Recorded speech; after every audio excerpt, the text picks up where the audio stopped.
এখন আল্লাহ তাআলা আমাদের নবী সাল্লাল্লাহু আলাইহি ওয়াসাল্লামকে পৃথিবীর মানুষের শান্তির জন্য, কল্যাণের জন্য একটা আদর্শ দিয়া প্রেরণ করছেন। এই আদর্শটাকে মেনে নিতে হবে, এইটাই ইসলামের মূল কথা। আর এটা মানলে আমাদের জন্য শান্তি হবে, শান্তির কারণ হবে, আর না মানলে অশান্তি হবে। আমাদের নবী যে নবী ছিলেন, এটা আপনার কোরআন হাদিসে এবং ইতিহাসে অনেক কথাবার্তা আছে। আমাদের নবী সাল্লাল্লাহু আলাইহি ওয়াসাল্লাম পৃথিবীতে আগমনের পূর্বে ইহুদি খ্রিস্টানেরা তারা তাদের ধর্মগ্রন্থ ইনজিল এবং তাওরাত জবুরের মাধ্যমে জানতে পারছে যে মুহাম্মদ সাল্লাল্লাহু আলাইহি ওয়াসাল্লাম আসবেন এবং ওনার দৈহিক গঠন কেমন হবে এটাও আছে। ওই কিতাবে ছিল, পূর্বের কিতাবে তাওরাতে মুসা আলাইহিস সালামের উপর যে কিতাব নাজিল হয়েছে, ঈসা আলাইহিস সালামের উপরে যে কিতাব নাজিল হয়েছে সেখানে ছিল। এবং তিনি মদিনাতে হিজরত করবেন এটাও ছিল, এবং ওনার নাম কি হবে এটাও ছিল। তো বিশেষভাবে দৈহিক গঠনের বিষয়টা ইহুদি খ্রিস্টান যারা পণ্ডিত ছিলেন, আলেম ছিলেন, তাদের আলেমদেরকে রাহেব বলা হইতো, রাহেব। এই রাহেবেরা তারা খুব ভালোভাবে আত্মস্থ করে, মুখস্থ করে। আমাদের নবী সাল্লাল্লাহু আলাইহি ওয়াসাল্লামের জন্মের পরে আরব দেশের প্রথা অনুযায়ী ওনারা যারা শহরে বাস করতেন, বাচ্চাদেরকে গ্রামের মহিলাদের কাছে দিতেন দুধ পান করানোর জন্য। আর গ্রামের মহিলারাও দুধ পান করানোর পরে একটা মোটা অঙ্কের পুরস্কার, উপহার, উপঢৌকন পাওয়ার জন্য তারা শহরে যাইতো, ইয়া ছোট ছোট দুধের বাচ্চাদেরকে নিয়ে আসতো। 2 বছর দুধ পানের পরে ওই বাচ্চা দিলে তারা অনেক মোটা অঙ্কের একটা পুরস্কার পাইতো। এটা আরব দেশে প্রথা ছিল। এই প্রথা আমার মনে হয় বাংলাদেশে ব্যাপকভাবে নাই। কেউ কেউ যদি করে সেটা ভিন্ন, কিন্তু আমাদের দেশে ব্যাপকভাবে এটা নাই। তো এইভাবে হালিমা সাদিয়া রাদিয়াল্লাহু তাআলা আনহা তিনি যান, উনি একটা কাফেলার সাথে, মহিলাদের কাফেলার সাথে উনি মক্কাতে যান। যাওয়ার পরে যারা বাচ্চা দিত এরাও মহিলার দৈহিক গঠন খেয়াল করত, যে দৈহিক গঠন ঠিক আছে কিনা, বাচ্চাকে দুধ পান করাইতে পারবে কিনা, স্তনে ওইভাবে পর্যাপ্ত দুধ দেখা যায় কিনা, এগুলো মহিলারা খেয়াল করেই বাচ্চা দিত। হালিমার অবস্থা ছিল সাংসারিক খুব অভাব অনটন, খুব পিছুটান ছিল সংসারে। তো সেই হিসাবে যাদের পিছুটান থাকে তাদের তো শরীরের অবস্থা খুব তেলতেলে থাকে না, মানে শরীরে গোস্ত ইত্যাদি কম থাকে, স্বাস্থ্য একটু খারাপ থাকে। তো সেই হিসাবে এই হালিমাকে কেউ বাচ্চা দিতেছে না। আর আমাদের নবী সাল্লাল্লাহু আলাইহি ওয়াসাল্লামের যে পরিবার ছিলেন তখন, ওনার বাপ তো মারা গেছে উনি পেটে থাকতেই, এখন মা আছেন। তো মহিলারা এই বাচ্চাটারে দেখছেন, দেখে পারিপার্শ্বিক অবস্থা চিন্তা করে দেখতেছে যে এই বাচ্চা দুধ পানের পরে খুব বেশি একটা উপহার পাওয়া যাইব না, মোটা অঙ্কের কোনো কিছু পাওয়া যাইব না। তো তারা চিন্তা করলো যে না, আমরা তো দুধ পান করাই টাকার জন্যই বা একটা উপহারের জন্যই, তো যেহেতু এখানে মোটা অঙ্কের কিছু আশা নাই, তো দেখি অন্য বাচ্চা নেওয়া যায় কিনা। এইদিকে আমাদের নবীকে কেউ নিচ্ছে না, আর হালিমাকে কেউ বাচ্চা দিচ্ছে না। এখন হালিমা পরামর্শ করতেছে, স্বামীও গেছিল সাথে, যে আমাদেরকে তো কেউ বাচ্চা দিচ্ছে না, বাচ্চা দিতেছে না, আর এই বাচ্চাটাকে কেউ নিতেছে না। তো আমরা একবারে খালি হাতে ফিরে যাইব, আসছি যেহেতু এই বাচ্চাটাকে নিয়ে যাই, উপহার যাই, পাইলে পাইলাম, না পাইলে নাই। তারপরে স্বামী সম্মতি দিল যে ঠিক আছে, তাহলে এই বাচ্চাটাকে নিয়ে নাও। তো এই বাচ্চাটাকে মানে নিছেন, নেওয়ার পরে ওনার বুকে দুধ ছিল না। যখন ওনারা আপনার যেখানে কথা কথা অবস্থান করার মক্কাতে আইসা, তো সেখানে যখন আসছেন, যখন আইসা মানে ওই বাচ্চাটার মুখ স্তনে লাগাইছেন, লাগানোর পরেই দেখা গেছে আল্লাহ পাকের কি কুদরত, মানে বুক দুধে ভরে গেছে গা, দুধে আপনার স্তন ভরে গেছে। এরপরে হালিমার যে গাদায় চড়ে উনি আসছিলেন, ওই গাদাটা খুবই দুর্বল ছিল। তো যখন আমাদের নবীকে কোলে কইরা উনি গাদার উপর উঠছেন, আর সমস্ত তরুতাজা গাদাকে এই গাদায় পিছনে ফেলায় আগে আগে দৌড়ে চলে যেতেছে। এখন অন্যান্য মহিলারা বলতেছে, কি হালিমা, তুমি আসার সময় আমাদের পিছনে পড়েছিলা, আমরা দেরি করে করে অপেক্ষা করে করে তোমাকে সাথে নিতেছিলাম, এখন কোন গাদায় চড়ছ, ওইটাই না অন্যটা? তখন হালিমা বলতেছে যে না, গাদা ওইটাই, কিন্তু আমি জিনিস পাইছি একটা, আমি জিনিস পাইছি অন্য রকমের, ওইটার বরকত এটা হইতেছে। এরপরে হালিমা যে বকরি পালতো, এই বকরিও ছিল খুবই মানে জীর্ণ শীর্ণ, গোস্ত নাই শরীরে। এখন আমাদের নবীকে নিয়ে যাওয়ার পরে ওনার বকরিগুলোও তরতাজা হয়ে গেছে, যেখানেই যায় ওনার বকরি ওইখানে ঘাসে বইরা যায়।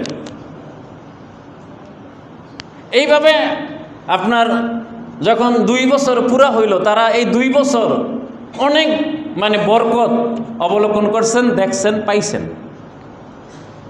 এই হালিমা রাদিয়াল্লাহু আনহা। তখন ওনারা বুঝতেছিলেন যে এটা অন্য কোনো কিছু না, একমাত্র এই বাচ্চার কারণেই আমরা এটা পাইতেছি, এই মুহাম্মদ সাল্লাল্লাহু আলাইহি ওয়াসাল্লামের কারণেই, এই শিশু বাচ্চার কারণেই আমরা এই বরকত পাইতেছি। এখন নিয়ম অনুযায়ী 2 বছর পরে বাচ্চাকে রিটার্ন করতে হবে। পরে তারা পরামর্শ করলো যে কি করা যায়। স্বামী স্ত্রী বলতেছে যে এই বরকত পাইতেছি, আমাদের তো মন চাইতেছে না যে 2 বছর পরে বাচ্চা ফেরত দেই, কারণ আমরা জানি 100% শিওর এই বাচ্চার কারণে এই বরকত আমরা পাইতেছি সব দিক দিয়া। তো এই বাচ্চাটা তো আমরা চাইতেছি যে আমাদের কাছে থাকুক, কিন্তু নিয়ম অনুযায়ী 2 বছর হলে তো অবশ্যই বাচ্চাকে ফেরত দিতে হবে, কি করা যায়? তখন তারা মন না চাইলেও স্বামী স্ত্রী পরামর্শ করলেন যে না, ওয়াদা খেলাপ করা যাবে না, বাচ্চা ওয়াদা অনুযায়ী ফেরত দিতে হবে। বাকি আমরা বাচ্চা নিয়ে যাই, এর কোনোভাবে এদেরকে বুঝায় যদি আমরা আরও কিছু দিনের জন্য বাচ্চাটা আনতে পারি সেটা ভিন্ন কথা, বাকি বাচ্চা নিয়ে যাইতে হবে সময় পুরো হইলে। তো সময় পুরো হওয়ার পরে বাচ্চা নিয়ে গেছেন। তো ঘটনাক্রমে আপনার ওই সময় মক্কাতে আবার একটু অসুখ বিসুখ চলতেছিল। হালিমা বাচ্চাকে নিয়ে গিয়ে বলতেছে যে মক্কাতে তো দেখা যায় অনেক অসুখ বিসুখ এখন, তো ওই বাচ্চারা আবার অসুখ বিসুখ হয় কিনা, তো বাচ্চারা আরও কিছুদিন আমরা কি করি, আমাদের কাছে রাইখা দেই, অসুখ বিসুখ ভালো হইলে আমরা বাচ্চা কি দিয়ে যাবো, ফেরত দিয়ে যাবো। কথা কিন্তু বলছে বাস্তবে, কিন্তু ভিতরে তো অন্যটা ছিল যে বাচ্চা আমাদের কাছে থাকলে আমরা বরকত পাবো। তো যাই হোক, ওইটাও বাস্তবই ছিল, একবার বানায় বলছে যেটা না, যেটা বাস্তব সেটাই তারা বলছে যে রোগ শোক চলতেছিল। তো যাই হোক, পরে আপনার নবী সাল্লাল্লাহু আলাইহি ওয়াসাল্লামের মা চিন্তা করলেন যে ঠিকই, কথা ঠিকই, তো বাচ্চাটারে দিয়ে দেওয়া যায়, অসুখ বিসুখ দূর হইলে পরে আবার নিয়ে আসবো না। তো ওই সময় হালিমা খুবই আগ্রহ দেখাইছেন ওনাকে যে বাচ্চাটা আমি আবার নিয়ে যাই, মানে বাচ্চাটা যেন উনি ছাড়তে চাইতেছেন, এমন একটা আগ্রহ। এটা আমাদের নবী সাল্লাল্লাহু আলাইহি ওয়াসাল্লাম মাও বুঝতে পারছেন বিষয়টা, যে বাচ্চাটারে সে নিয়ে যেতে চাইতেছে আবার। তো পরে যখন নিয়ে গেলেন, নবী সাল্লাল্লাহু আলাইহি ওয়াসাল্লাম মাও দিয়ে দিলেন যে ঠিক আছে কিছুদিন রাখো, মক্কার অবস্থা স্বাভাবিক হইলে আমরা নিয়ে আসবো। নিয়ে যাওয়ার পরে আমাদের নবী সাল্লাল্লাহু আলাইহি ওয়াসাল্লামের একটা দুধ পাইছিল, এই যে মানে হালিমার আরেকটা ছেলে সন্তানই ছিল। উনি ওই ছেলেটাও মানে বাপের সাথে বকরি চড়ানোর জন্য মাঠে যাইতো। তো আমাদের নবীও বলতেছেন যে আমিও যাই আমার ভাইয়ের সাথে, তো তিনিও যাইতেন প্রায়।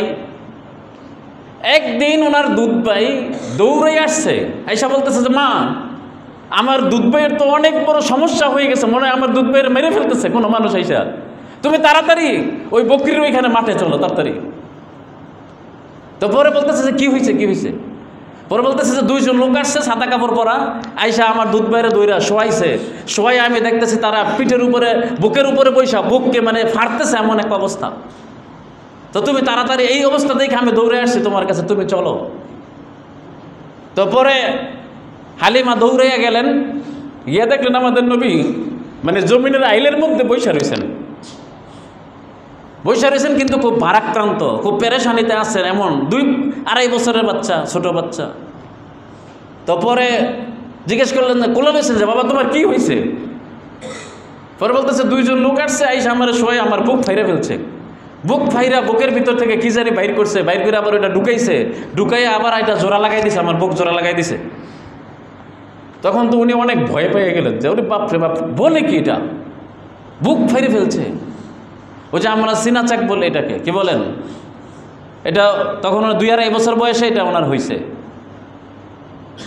তো এখন তো উনি অনেক ভয় পাইছেন।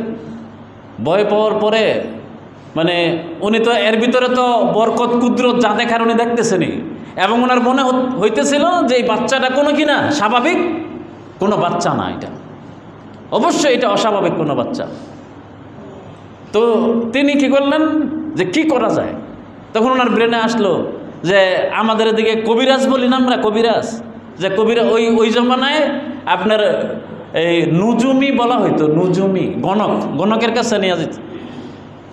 তো উনি চিন্তা করলেন যে অমুক গণক অনেক পুরাতন, তার কাছে নিয়ে যায়। সে ছিল ইহুদি গণক। তার কাছে যখন নিয়ে গেছে, নিয়ে যাওয়ার পরে গণকের কাছে বাচ্চাটা যখন দেখাইছে যে এই ঘটনা, তখন ওই গণকে করছে কি, বাচ্চাটারে হঠাৎ করে কোলে নিছে। কোলে নিয়ে সে দৌড়ে রাস্তায় বেরিয়েছে, তার ঘর থেকে রাস্তায় বেরিয়েছে। রাস্তায় বেরিয়ে বলতেছে, এই তোমার আমার জাতি বংশের লোকেরা কোথায় আছো তোমরা, তাড়াতাড়ি বের হও, এই বাচ্চাটাকে মেরে ফেলো, আমাকে সহ তোমরা এই বাচ্চাটাকে মেরে ফেলো। সে কি বলতেছে যে আমার বংশের লোকেরা, পাড়া প্রতিবেশীরা, তাড়াতাড়ি বের হও, আমার কোলের বাচ্চাটাকে আমাকে সহ মেরে ফেলো। এখন হালিমা তো মাথা খারাপ, আরে বলে কি এটা। উনি এরকম ভাবে দৌড়াইয়া সাহসিকতার সাথে বাচ্চাটা টান দিয়ে কোলের থেকে নিয়ে বলতে, যে বেটা তোর মাথার চিকিৎসা করা দরকার, আগে ধমকাইয়া তারপরে এরকম ভাবে উনি বাচ্চাটাকে নিয়ে কোনো মতো ওই এলাকা থেকে চলে আসছেন। তখন উনি এই 2 ঘটনা দেখা উনি চিন্তা করলেন যে বাচ্চার কিছু হয়ে গেলে আমি তো ওনার মার কাছে জবাবদিহি করতে পারবো না, কারণ আমি সময়ের পরেও তারা কি করছি, আগ্রহ করে নিয়ে আসছি। এখন আমার অধিকারের সময় না এটা। সুতরাং এই সময় এই 2টা ঘটনা ঘটে গেল, যদি বড় ধরনের কোনো সমস্যা হয়ে যায় আমি তো এই বাচ্চার দায়ভার কীভাবে মানে পুরা করব, আমি জবাব দেবো কি তার মার কাছে। তো অতি তাড়াতাড়ি 2-1 দিনের ভিতরে স্বামীর সাথে কথা বলে যে চলো তাড়াতাড়ি এই বাচ্চা রিটার্ন করে আসি, এই বাচ্চার কিছু হয়ে গেলে আমরা এটা দায়ভার বহন করতে পারবো না। তো নিয়ে গেলেন। নিয়ে যাওয়ার পরে নবী সাল্লাল্লাহু আলাইহি ওয়াসাল্লামের মা বলতেছেন যে তুমি এত আগ্রহ করে নিলে, আবার এত তাড়াতাড়ি নিয়ে আসলাম। পরে উনি এই 2টা ঘটনাই খুইলা বললেন যে এমন এমন ঘটনা ঘটছে। তো নবী সাল্লাল্লাহু আলাইহি ওয়াসাল্লামের মা ওনাকে আরও কিছু শোনাইলেন যে আমার এই বাচ্চা পেটে আসার পরেই মানে এরকম অলৌকিক অনেক ঘটনা ঘটা শুরু হয়েছে। এই বাচ্চা যতদিন পেটে ছিল ততদিন আমি বাচ্চা যে পেটে আছে এইরকম কোনো কষ্ট আমার অনুভব হয় নাই, যেটা সাধারণ মহিলাদের হয়, যে বমি বমি ভাব, খানা খাইতে পারে না, এই জাতীয় কোনো সমস্যাই আলহামদুলিল্লাহ আমার হয় নাই। তো এইটাও আমার বাচ্চা যে ব্যতিক্রমধর্মী একটা বাচ্চা হবে, এটা তখনই আমি বুঝতেছিলাম যে আমার পেটের বাচ্চাটা কোনো সাধারণ বাচ্চা না। কথা বুঝেছে? নবী সাল্লাল্লাহু আলাইহি ওয়াসাল্লামের যখন বয়স 10 বছর হয়ে গেল, তো আবু তালেবের কাছে জিম্মাদারি আসলে, এদিকে আমাদের নবী সাল্লাল্লাহু আলাইহি ওয়াসাল্লাম মাও মারা গেছেন, ওনার দাদাও কি করছেন, মারা গেছেন। তা আবু তালেবের কাছে জিম্মাদারি আসে এই বাচ্চা ভাতিজারে লালন পালনের। তখন তিনি ভাতিজাকে অনেক মহব্বত করতেন, আর এই জাতীয় ঘটনা যে করতেছে এটা তো আর অজানার কিছু না। তো সেই হিসাবে বাচ্চার প্রতি একটা ভালোবাসা, মহব্বত ওই এলাকার আশপাশের মানুষের অন্তরে এমনিতে অটোমেটিকলি ছিল, আর বংশের মানুষের কাছে তো থাকবেই। তখন আবু তালেব চিন্তা করলেন যে ভাতিজারে বাড়িতে রেখে যাইব, 2-3 মাস লাগতে পারে আসতে। আরব দেশের মানুষ মিশরে তারা কি করতেন, ব্যবসা করতেন, আসা যাওয়া অনেক সময় লাগতো, যেহেতু মানে পায়ে হাইটা বা কাদায় চইরা বা ঘোড়ায় চইরা মানে ওটে চইরা যাইতে হইতো। তো সেই হিসাবে অনেক সময় লাগতো আসা যাওয়া। আবার সেখানে গিয়েও থাকতে হইতো, মাল বিক্রি করতে হইতো, আবার মাল কিনতে হইতো, আবার মাল নিয়ে আসতে হইতো, আবার মক্কাতে বিক্রি করতে হইতো। এইভাবে তারা ব্যবসা করতেন। তো আবু তালেব চিন্তা করলেন যে এত লম্বা সময় ভাতিজারে কার কাছে রাইখা যায়, ভাতিজা আমার সাথেই থাকুক। তো পরে যখন রওনা হয়েছেন মক্কা থেকে মিশরের উদ্দেশ্যে, তো এক জায়গায় যাওয়ার পরে আমরা অনেক সময় যে ঢাকা থেকে রওনা হইলে 14 গ্রামের ওইদিকে হোটেলে একটু হাত মুখ ধুই একটু নাস্তা টাস্তা করি না, তো এরকম এক জায়গায় ওনারা বিরতি দিলেন। বিরতি দেওয়ার পরে একটা গাছের ছায়ার নিচে আমাদের নবী সাল্লাল্লাহু আলাইহি ওয়াসাল্লামকে বসছেন। এক ইহুদি পণ্ডিত এর মধ্যে রাস্তায় বের হয়ে আসছে। বের হয়ে আইসা বলতেছে যে এই বাচ্চাটার অভিভাবককে। তখন লোকেরা বলল যে ওই লোক আবু তালেব না, মক্কার মানে কুরাইশ বংশের উনি, ওনার ভাতিজা। তো পরে বলল যে এই লোকটাকে ডাকো আমার কাছে। তো আবু তালেব যখন ওনার কাছে গেলেন, যাওয়ার পরে বলতেছে যে আপনি এ বাচ্চার কি হন? পরে বলতেছে বাচ্চা তো বাপ মা কেউ নাই, আমি চাচা হিসাবে অভিভাবক আছি। তারপরে বলতেছে আপনি কি তার কল্যাণ চান? পরে বলছে হ্যাঁ, আমি অবশ্যই তার কল্যাণ চাই। পরে বলছে তাইলে তাকে মিশরে নিয়ে যান না, আপনি যদি তাকে মিশরে নিয়ে যান ইহুদিরা তাকে মেরে ফেলবে। তখন ওনার বয়স 10-11। ইহুদিরা তাকে মেরে ফেলবে, কারণ সে বিশ্ব নবী হবে, সে আখেরি জামানার নবী হবে, বিশ্ব নবী হবে। এটা আমি চিনতে পারছি। এরকম তাওরাতের সমস্ত আলেমরা, ইহুদিদের সমস্ত আলেমরা এটা চিনতে পারবে, কারণ এগুলো আমরা খুব ভালোভাবে মুখস্থ করছি যে বিশ্বনবীর দেহ গঠন কেমন হবে। তো সুতরাং আমি 100% শিওর এই বাচ্চা বিশ্বনবী হবে। আমি বাচ্চার প্রতি হিতকামনা করি, এই জন্য আপনাকে একটা সুপরামর্শ দিই, আপনি বাচ্চারে মিশরে গেল মক্কাতে রাইখা তারপরে যান, আর নয়তো আপনি বাচ্চাকে জীবিত নিয়ে মক্কায় আসতে পারবেন না। কারণ ইহুদিরা চায় না যে কুরাইশ বংশের লোক বা মক্কার লোক কি হোক বিশ্ব নবী হোক, এটা চায় না। হ্যাঁ, তারা চায় যে ইহুদি বংশের মধ্যে বিশ্ব নবী হোক। এখানে একটা জিনিস, ইহুদিদের সাথে আর আমাদের সাথে শত্রুতার এটা প্রথম পয়েন্ট, প্রথম পয়েন্ট এটা, যে ইহুদিরা আমাদের নবীকে দেখতে পারে না, আমাদের মুসলমানদেরকে দেখতে পারে না।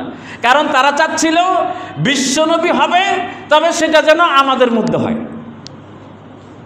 আর খ্রিস্টানেরা চাচ্ছিল বিশ্বনবী তো হবে, আগমন ঘটবে, বিশ্বনবী যেন আমাদের মধ্যে হয়। এই জন্য এই দুই বংশের কোনো বংশই, এই দুই ধর্মের কোনো ধর্মের অনুসারীরাই মুসলমানদেরকে এবং বিশ্বনবীকে অন্তর দিয়ে কি করে না, ভালোবাসে না। আল্লাহ তাআলা কোরআন শরীফ অনেক জায়গায় কথা বলছেন। এক জায়গায় বলছেন ওয়ালান তারযা আনকাল ইয়াহুদু ওয়ালান নাসারা হাত্তা তাত্তাবিয়া মিল্লাতাহুম। হে নবী, ইহুদি খ্রিস্টান আপনার উপরে কখনো সন্তুষ্ট হবে না, তবে হ্যাঁ সন্তুষ্ট হবে আপনি যদি ইহুদি হয়ে যান অথবা আপনি খ্রিস্টান হয়ে যান, তাইলে এছাড়া আপনার উপরে তারা কখনো সন্তুষ্ট হবে না, খুশি হবে না।